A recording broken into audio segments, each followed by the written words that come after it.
কেমন আছো তোমরা গাইস? একটা প্লেটে যদি বিরিয়ানি, রসগোল্লা ইত্যাদি দিয়ে তাতে অল্প গু দেওয়া হয় তবে নিশ্চয়ই তুমি খেতে চাইবে না। তবে বাঙালিরা এটাই খেতে পছন্দ করে। ইভেন তুমি বিরিয়ানি, রসগোল্লা না দিয়েও চলবে, কিন্তু গু মাস্ট দিতে হবে। আমি কেন এই কথাগুলো বলছি তোমরা নিশ্চয়ই প্রশ্ন করবে, আমি বলে দিচ্ছি কেন এই কথাগুলো বলছি। আচ্ছা, বর্তমানে বাংলাদেশের সোশ্যাল মিডিয়ার যে অবস্থা, আপনাকে ভাইরাল হতে হলে অডিয়েন্সকে এই গু খাওয়াতে হবে। আপনি যদি ভেবে থাকেন অডিয়েন্সকে বিরিয়ানি খাইয়ে বাংলাদেশের মতো জায়গায় ভাইরাল হবেন, মরণের আগ পর্যন্ত সম্ভব। এত বকবক না করে ভিডিওর মূল টপিক এন্ট্রি মারি। তো রোল দ্য ইন্ট্রো। আসসালামু আলাইকুম। তো কি অবস্থা সব? আমি SMR বরাবরের মতো নতুন ভিডিও নিয়ে চলে এলাম আবার। আমরা আজকে সোশ্যাল মিডিয়ায় অনেক অল্প সময়ে ভাইরাল হওয়া, অনেক আলোচিত সমালোচিত ক্যারেক্টার জায়ের আলোককে নিয়ে কথা বলবো। আমি আগেই বলেছিলাম ভাইরাল হতে হলে নিজেকে বস্তির টোকায় প্রমাণ করতে হবে। জায়ের আলোক রায়হান, যাকে আমরা সাধারণত পাগল নামে চিনি। Jair Alok's hair. Jair Alok's on fire. Jair Alok's fire. তোমরা কি জানো রায়হানের আসল পরিচয় কি? আমি জানি তোমরা বেশিরভাগই জানবে না জায়ের আলোকের আসল পরিচয় কি। কেননা যে আবাল চোদার মতো ভিডিও করে রীতিমতো ভাইরাল, তার পরিচয় আর কি হবে? যে টোকাইদের মতো চুল কালার করে, বোকাচোদা শরীর থেকে শরীফা এর মতো জামা কাপড় পরে ভিডিও বানায়, সে আর এমন কি হবে?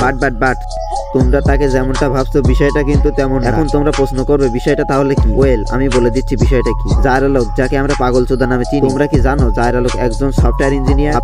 I'm gonna show you my passion. Come on. Another one. This is my passion. DJ Khaled. They just calling my phone. Yo, great. Yo, Khalid, DJ Khalid. You have to understand what I'm doing now. You know what I'm saying? This is crazy. This is my passion, man. পারো বাংলাদেশের মতো দেশে, যে দেশে public ভার্সিটিতে একটা স্টুডেন্টের seat নিশ্চিত করতে কুত্তার মতো খাটতে হয়, সেখানে জায়ের আলোক CSC এর উপর পড়াশোনা করেছে।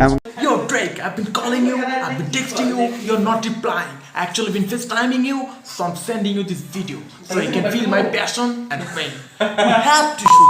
সে একটি শিক্ষা প্রতিষ্ঠানের কো-ফাউন্ডার। ওয়েট, তোমরা কি এখন প্রশ্ন করবা জায়ের আলোক CSC ইঞ্জিনিয়ার হয়েও কেন আবাল চোদার মতো ভিডিও বানায়? উত্তরটা কিন্তু আমি আগেই দিয়ে দিয়েছি। আগে জায়ের আলোক অনেক ভালো কিছু কন্টেন্ট বানায়, এমনকি তার মাথার চুল পোশাকও এমন ছিল না। কিন্তু এই যে বাঙালিরা বিরিয়ানিতে গু বেশি পছন্দ করে, একটা ভদ্র শিক্ষিত পোলার চেয়ে ছাপড়ি, টোকাই, মূর্খ ও অভদ্রকে বাঙালি বেশি ভালোবাসে। কিছু ভালো কন্টেন্ট দেওয়ার পর সে বুঝতে পারে বাঙালিকে কন্টেন্ট নয় বরং গু খাওয়াতে হবে। এরপর শুরু হয় বর্তমান জায়ের আলোকের জার্নি।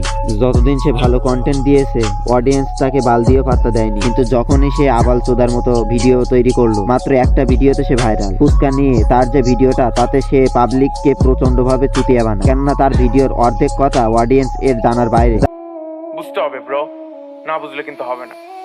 আমি জায়ের আলোক, তোমরা জানো না, সব থেকে হলিউড বাংলা হিন্দি দেখি না। জায়ের আলোক তার পরের ভিডিওতে পাবলিককে রোস্ট করে ভিডিও করে, যদিও পাবলিক কথার কিছুই বুঝতে পারেনি।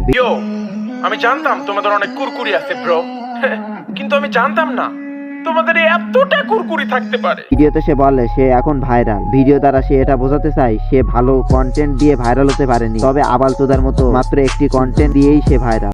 অর্থাৎ বাঙালিকে বিরিয়ানি খাওয়ালে হবে না, বরং গুই খাওয়াতে হবে, হাইব্রিড জাতের জার্সি গরুর গোবর খাওয়াতে।